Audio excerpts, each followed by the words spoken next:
在脚下。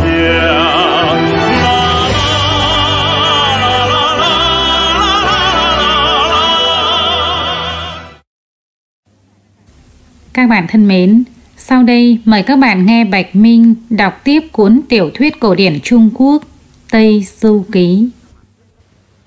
Các bạn thân mến, buổi trước đã kể đến Tôn Ngộ Không chê chức Tị Mã Ôn nhỏ hèn bỏ về động Thủy Liêm. Sau Ngọc Hoàng cho thiên binh thiên tướng xuống bắt nã, nhưng đã bị Tôn Ngộ Không đánh bại. Lý Thiên Vương dẫn Na Cha về tâu lại với Ngọc Hoàng là Tôn Ngộ Không đòi làm Tề Thiên Đại Thánh. Thần Sao Kim lại xin đi chiêu an, xuống triệu Tôn Ngộ Không lên thiên đình phong cho chức Tề Thiên Đại Thánh. Rồi Ngọc Hoàng cho cất một tòa Tề Thiên Phủ ngay bên vườn đào để cho Tôn Đại Thánh ăn chơi nghỉ ngơi ở đó. Như ta đã biết, Tôn Ngộ Không rốt cục vẫn chỉ là con thạch hầu được tu luyện thành tiên. Nay đã phong làm Tề Thiên Đại Thánh nên chẳng cần biết đến quan hàm to hay nhỏ, và cũng không hay lo biết bổng lộc cao thấp ra làm sao. Ở đó, Đại Thánh được các tiên trong phủ Tề Thiên ngày đêm chầu trực. Chỉ biết ngày xong 3 bữa đi rong chơi, đêm về làm cho một giấc, chẳng phải làm việc gì hết, tự do thoải mái. Hứng lên lại đi giao du kết bạn. Đến Tam Thanh xưng là lão, gặp tứ đế gọi là bệ hạ, cùng với 9 diệu tinh, 5 phương tướng, 28 tú, 4 đại thiên vương, 12 thần, 5 lão ở 5 phương, tinh tú khắp trên trời, và các thần sông Hà sông Hán đều chơi với nhau như anh em.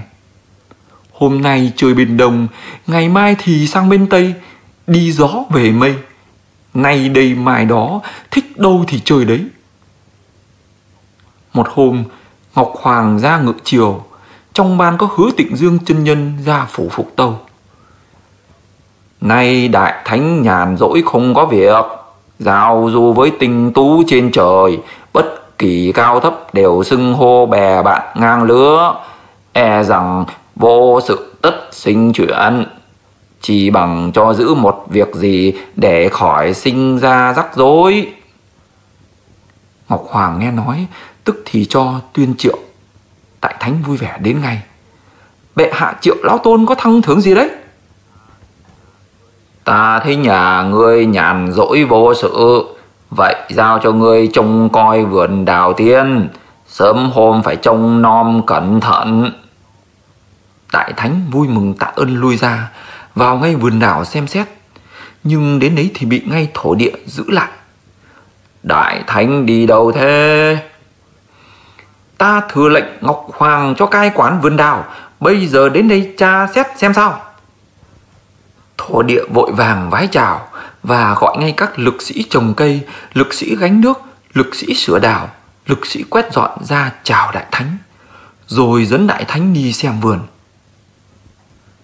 Thì thấy trong vườn mơn mởn non non hoa lấp lá, cây cây khóm khóm quả liền cành, quả chùm như gấm vóc, hoa thắm đỏ như son, nở hoa kết quả nghìn năm mới chín, từ hè sang thu muôn thuở bất kỳ. Quả chín trước màu da đỏ sẫm, trái ra sau dưới cuống xanh rì. Hương sắc đượm màu cây, ánh nắng thắm ngoài bì. Hoa thơm cỏ lạ dưới gốc đào, 4 mùa màu sắc vẫn xanh tươi. Lâu đài nhà cửa quanh sau trước, áng mây bay vờn vướng lối đi. Chẳng phải huyền đô đào giống tạp, chính Tây Vương mẫu tự trồng ra. Đại Thánh ngẫm nghĩ hồi lâu, quay lại hỏi thổ địa. Vườn này có bao nhiêu gốc đào? Tất cả có 3.600 cây. Đằng trước có 1.200 cây hoa nhỏ, quả cũng nhỏ, 3.000 năm mới chín một lần. Người được ăn đào này thân thể khỏe mạnh nhẹ nhõm, rồi sẽ thành tiên.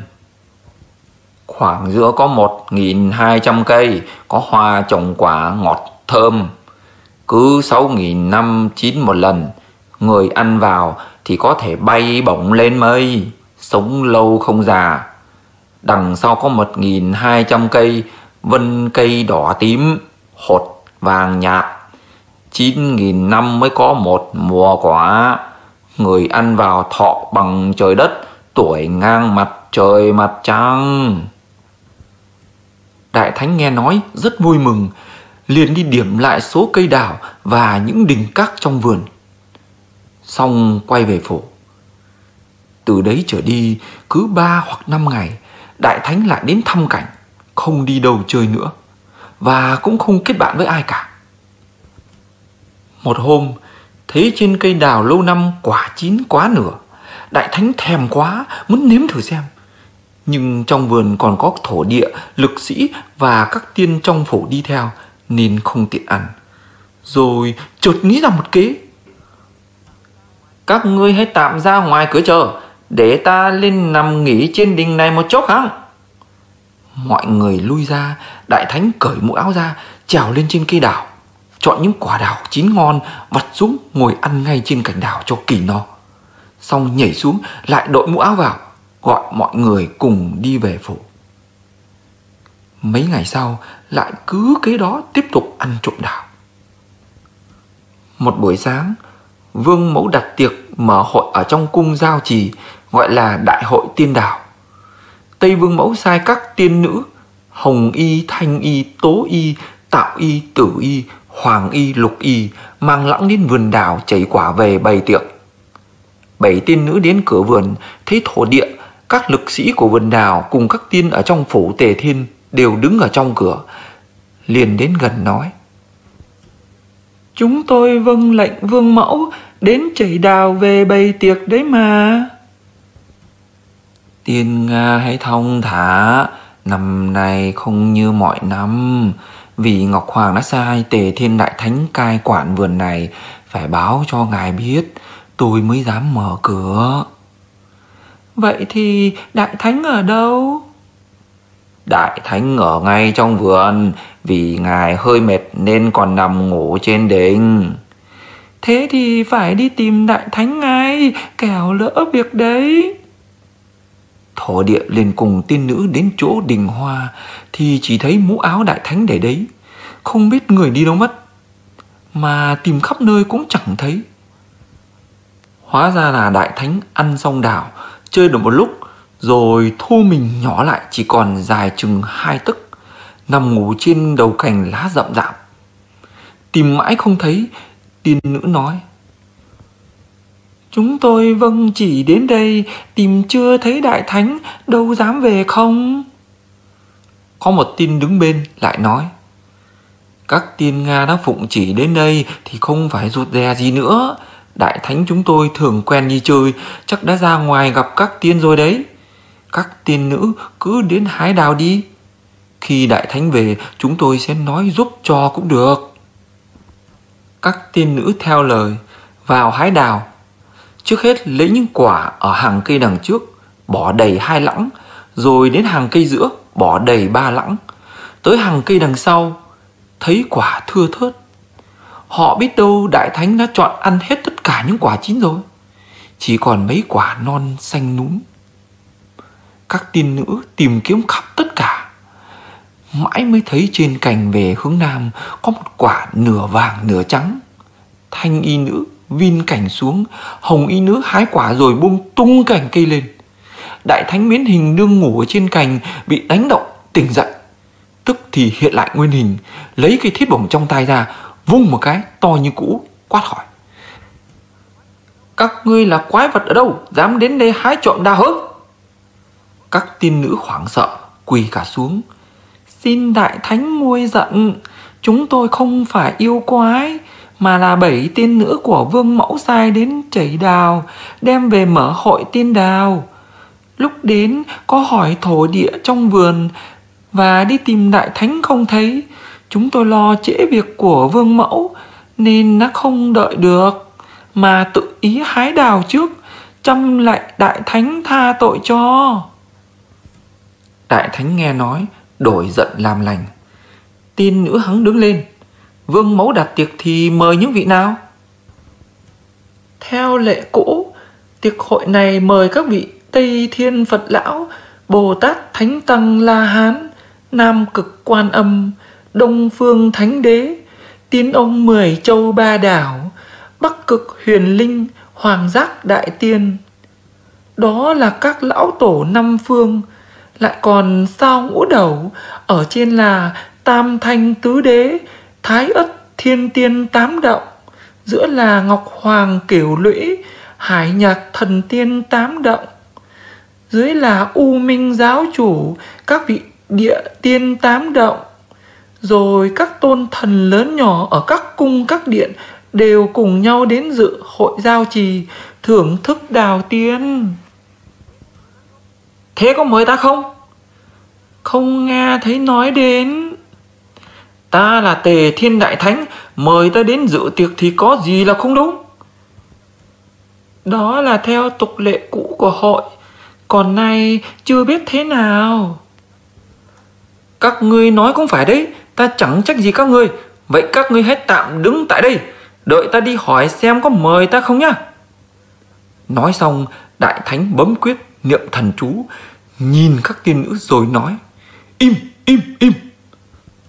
Đó là một phép định thân, làm cho các tiên nữ đều trơ mắt, đứng như phỗng cả ở dưới cây đào. Đại Thánh cưỡi mây bay ra khỏi vườn, thẳng đường đến giao trì. Dọc đường đã thấy trời sáng lóng lánh, mây bay tuyệt đẹp, hạc kêu tầng cao, cỏ tía lá đẹp. Ở giữa hiện lên một vị tiên, tướng mạo phi thường, mặt như cầu vồng, lưng đeo giải ngọc, tên là Xích Cước Đại La Tiên, đến dự hội tiên đào mừng thọ. Vị tiên ấy vừa giáp mặt với Đại Thánh thì Đại Thánh liền nghĩ cách đánh lừa tiên lão để lẻn đến hội tiên đào trước.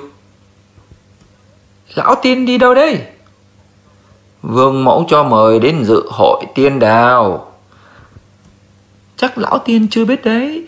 Ngọc Hoàng thấy tôi có phép nhào lộn bay mây đi rất nhanh, nên có sai tôi đón ở 5 ngả đường. Mời các vị hãy đến điện thông minh làm lễ trước, rồi sẽ sang dự hội giao trì sau. Vị đại tiên đó là người thực thà, tin ngay lời nói dối của Đại Thánh. Những năm trước đây vẫn làm lễ tạ ân ở giao trì, lần này sao lại đến điện thông minh làm lễ trước rồi mới ra hội giao trì?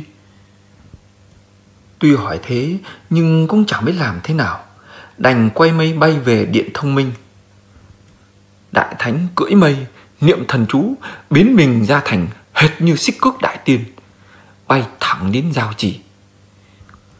Không mấy chốc đã đến lầu ngọc. Ở trên mây, Đại Thánh nhẹ nhàng bước xuống, đi thẳng vào trong. Thấy nào là hương quỳnh ngào ngạt, mây đẹp bao quanh, giao đài kết hoa đẹp, bảo các tỏa hương bay. Phượng liệng loan trầu, cánh vỗ mây, hoa vàng nhị ngọc, gió nhẹ lay. Bình phong chín phượng múa, đôn ngọc bát bảo bầy. Bàn ngũ sắc vàng nuột, chậu nghìn hoa trắng phây. Trên bàn có gan rồng tùy phượng, tay gấu với xạ cày. Ngon lành trăm món không thiếu gì, hải vị sơn hào đều có cả. Cỗ bàn đã bày xong tinh tươm, nhưng chưa có vị tiên nào đến. Đại Thánh xem đếm không xuể. Chợt ngửi thấy mùi rượu thơm, gió thoảng đưa tới. Quay đầu lại, trông thấy trong một hành lang mấy tiên quan đang cất rượu, sai mấy đạo nhân chuyển nước, mấy tiên đồng đun bếp. Ở trong vò đã đựng sẵn thứ rượu quỳnh tương, mùi thơm ngào ngạt. Đại Thánh thèm quá muốn uống, nhưng vì thấy có nhiều người ở đấy không tiện, bèn dùng phép thần thông nhổ mấy cái lông bỏ vào trong miệng nhai nát, phun nha, niệm thần chú hô biến. Tức thì hóa ra bao nhiêu là con bọ buồn ngủ, ngó ngoáy bay ra bám vào má mọi người, làm cho mọi người đều mệt mỏi buồn ngủ, chân tay rã rời, đầu gục, mắt nhắm cả lại, bỏ cả công việc, ngủ lúc nào không biết. Đại Thánh bèn thu nhặt tất cả các thứ của ngon vật lạ, chạy vào bên hành lang, lấy vỏ rượu ra ăn uống một mẻ no say. Rồi tự nghĩ lại, hỏng rồi. Rồi đây khách đến dự hội lại không lấy làm lạ ư? Họ bắt ta thì sao? Chi bằng lính về phủ là hơn. Đại thánh khật khưỡng ra về, nhưng say rượu lại đi nhầm đường, không về phủ Tề Thiên mà lại bước nhầm vào cung Đâu Xuất. Vào đến nơi, đại thánh mới chợt tỉnh ra. Cung Đâu Xuất ở trên 33 tầng trời, là nơi Thái Thượng lão quân ở. Sao ta lại lạc vào chỗ này? Thôi, trước ta vẫn mong được thăm ông ta mà vẫn chưa đến được. Nay nhân tiện đường thì vào qua thăm ông ta một tí cũng tốt ấy. Nói xong bèn sửa lại mũ áo chỉnh tề đi vào, nhưng không thấy lão quân đâu cả. Bốn mặt vắng vẻ không có bóng người. Thì ra lão quân cùng Nhiên Đăng cổ Phật đang giảng đạo ở tầng gác thứ 3. Các tiên đồng, tiên tướng, tiên quan đều đứng hai hàng nghe giảng. Đại thánh vào phòng luyện đan tìm hỏi, chẳng gặp ai cả. Lại chợt trông thấy trong bếp có lửa, chung quanh bếp để 5 hồ lô. Mỗi hồ lô đều có kim đan đã luyện sẵn. Đại thánh mừng quá. Thứ này là thứ rất quý của nhà tu tiên đây.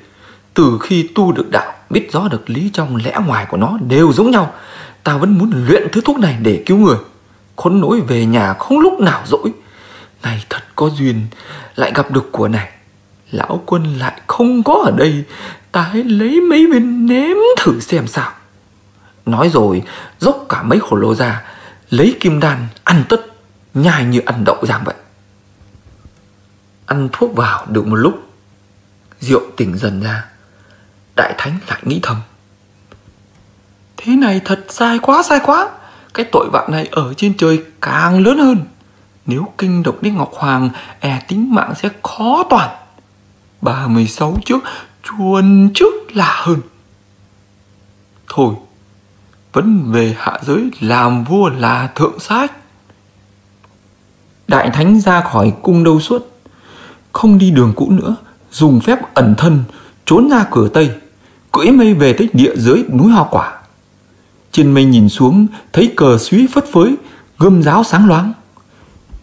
Thì ra là 4 kiện tướng cùng yêu vương 72 động đương tập võ nghệ ở đây. Đại thánh hạ mây xuống, các ngươi đâu? Ta đã về đây.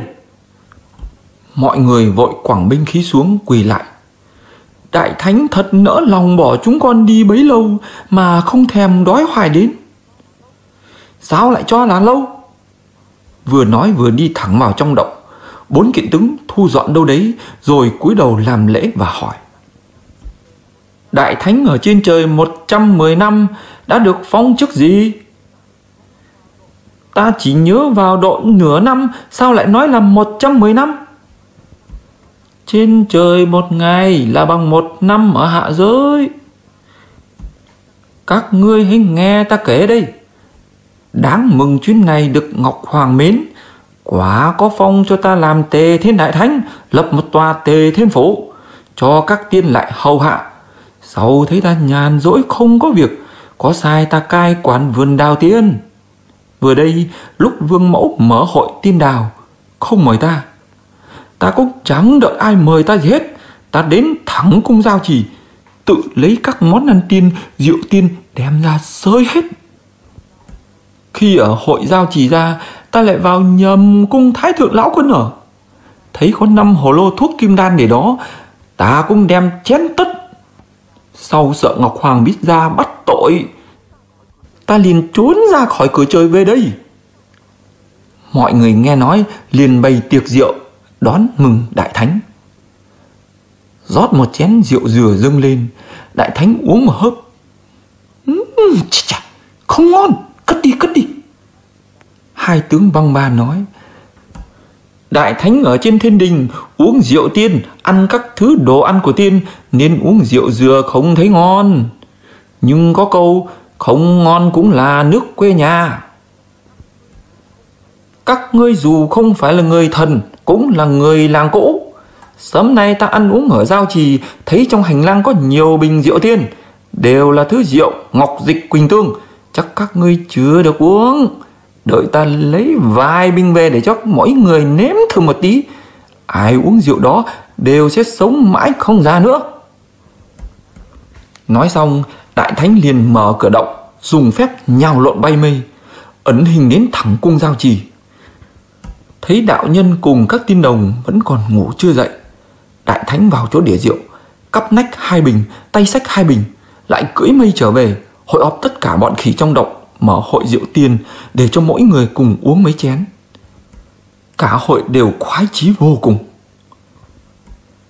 Lại nói đến 7 tiên nữ ở trong vườn đào bị Đại Thánh dùng phép định thân suốt một ngày trời mới tỉnh ra. Khi tỉnh dậy liền mang lãng đào về tâu với Vương Mẫu. Tề Thiên Đại Thánh dùng phép giam giữ chúng con ở vườn đào nên mới về chậm thế này. Các người hái được bao nhiêu đào? Chỉ được có 2 lãng đào nhỏ, 3 lãng đào vừa, còn ở đằng mé sau vườn nửa quả cũng không có. Chắc là đều bị Đại Thánh ăn trộm hết rồi. Đường khi đi tìm thì bị Đại Thánh đến hành hung đánh chúng con. Lại hỏi yến hội mời những ai. Chúng con đem việc hội kể qua một lượt. Đại Thánh liền dùng phép giam chúng con ở đó, rồi không biết bỏ đi đâu. Mãi đến bây giờ chúng con mới tỉnh lại về đây được. Vương Mẫu nghe nói, tức thì đến ý kiến Ngọc Hoàng ngay, tâu hết mọi việc trên.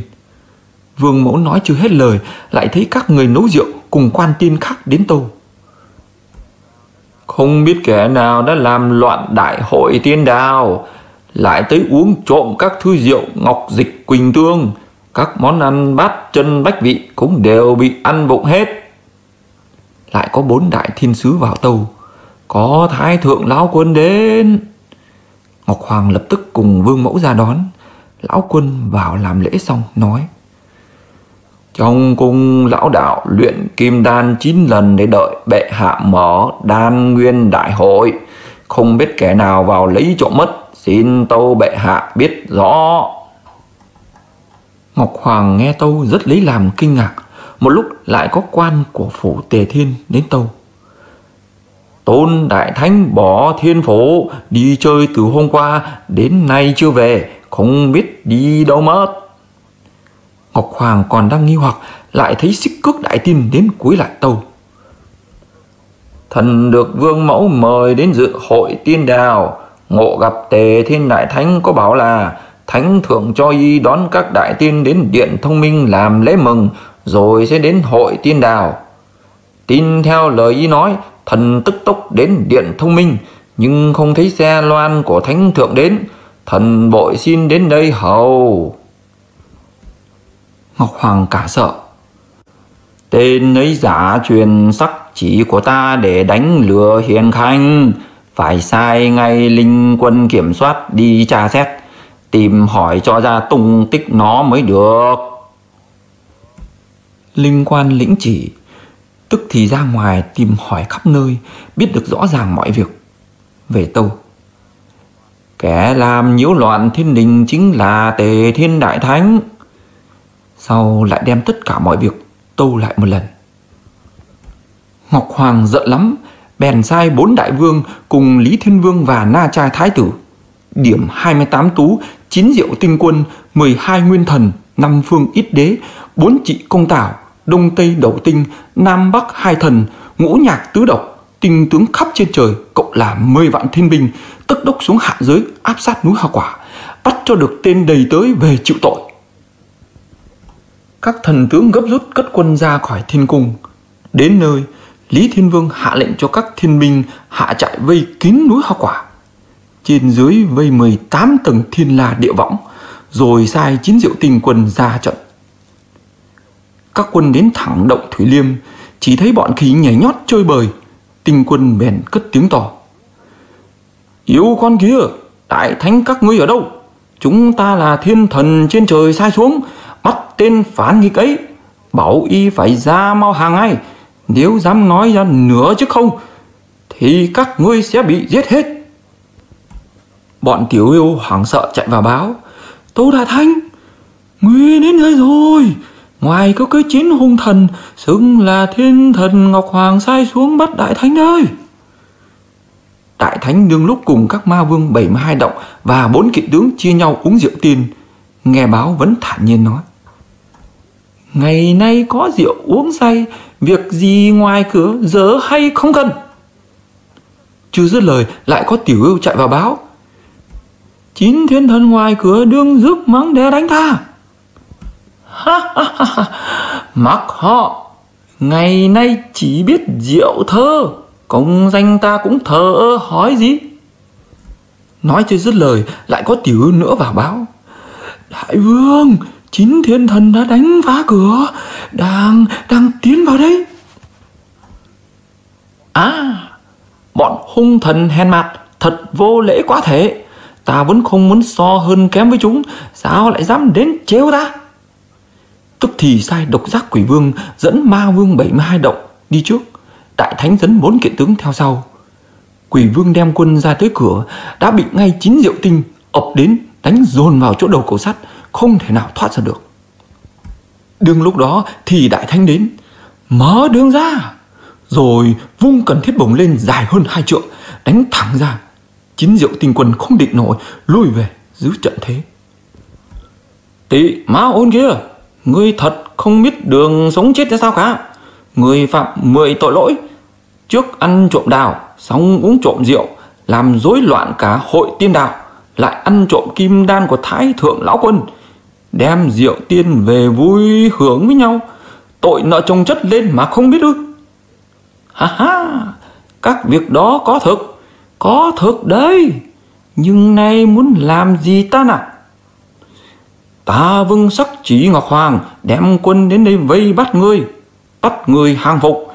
Ngươi sớm quy hàng thì khỏi chết oan bọn Lâu La, nếu không ta sẽ san bằng núi này và phá tan động này. Hơ, liệu ngươi có phép gì mà dám khoác lác như thế? Đừng có chạy, hãy nếm thử một gậy của lão tôn xem đã. 9 diệu tinh quân cùng xông lên, đại thánh không chút hoảng sợ, giơ cần thiết bổng ra đánh ngang đón dọc. 9 diệu tinh quân giao chiến mãi, mệt như tử, lần lượt các binh khí thua chạy, vội về dinh báo lại với Lý Thiên Vương: Hầu vương nọ quả là dũng mãnh vô cùng, chúng tôi đánh không nổi, đã bị thua to. Lý Thiên Vương lập tức điều thêm 4 đại thiên vương cùng 28 tú đem quân ra trận. Bên này đại thánh lại cho độc giác quỷ vương cùng ma vương 72 động và 4 kỵ tướng ra bày trận ở ngoài cửa động. Trận này thật là một trận hỗn chiến kinh hồn khiếp đảm. Mở trận từ giờ thìn, hỗn chiến cho mãi đến khi mặt trời lặn. Độc giác quỷ vương và ma vương 72 động đều bị các thiên thần bắt hết, chỉ còn 4 kiện tướng và bọn khỉ chạy thoát trốn sâu vào trong động Thủy Liêm. Đại thánh một mình chống chọi lại với 4 thiên thần Lý Thiên Vương cùng Na Cha Thái tử ở trên trời. Giao chiến hồi lâu, đại thánh thấy trời đã về chiều, tức thì nhổ một đám lông cho vào miệng nhai nát phun ra biết. Liền hóa ra trăm nghìn đại thánh đều cầm cần thiết bổng đánh lui Na Cha, đánh bại 5 thiên vương. Đại thánh được trận bèn thu nắm lông lại, vội quay trở về động, lại thấy 4 tướng đứng ở bên cầu dẫn lính khỉ ra đón, cứ khóc 3 tiếng lại cười 3 tiếng. Đại thánh hỏi: Các ngươi thấy ta sao lại vừa khóc vừa cười thế này? Buổi sáng hôm nay dẫn tướng quân đánh nhau với thiên thần, ma vương 72 động và độc giác quỷ vương đều bị thiên thần bắt hết, riêng chúng con trốn được về cho nên khóc. Nay thấy đại vương được trận về không bị tổn thương gì cho nên lại cười. Không sao cả, được thua là lẽ thường của con nhà võ. Cổ nhân có câu: giết được người ta 1 vạn thì mình cũng phải tổn thương 3.000 chứ. Huống hồ những tướng bị bắt đều là hổ báo lang sói chuồn cáo, còn đồng loại ta chưa tổn hại một ai, việc gì phải buồn phiền. Bọn thiên binh kia tuy bị ta dùng phép chia thân đánh thua, nhưng chúng vẫn còn đóng quân ở dưới chân núi ta kia. Chúng ta cần phải canh phòng cẩn thận, và cứ yên chí ăn cho no, ngủ cho kỹ để lấy lại tinh thần. Đợi đến trời sáng rõ, ta sẽ dùng phép thần thông bắt bọn thiên tướng trả thù cho mọi người. 4 tướng cùng bọn khỉ đem rượu dừa ra làm mấy chén rồi yên chí đi ngủ.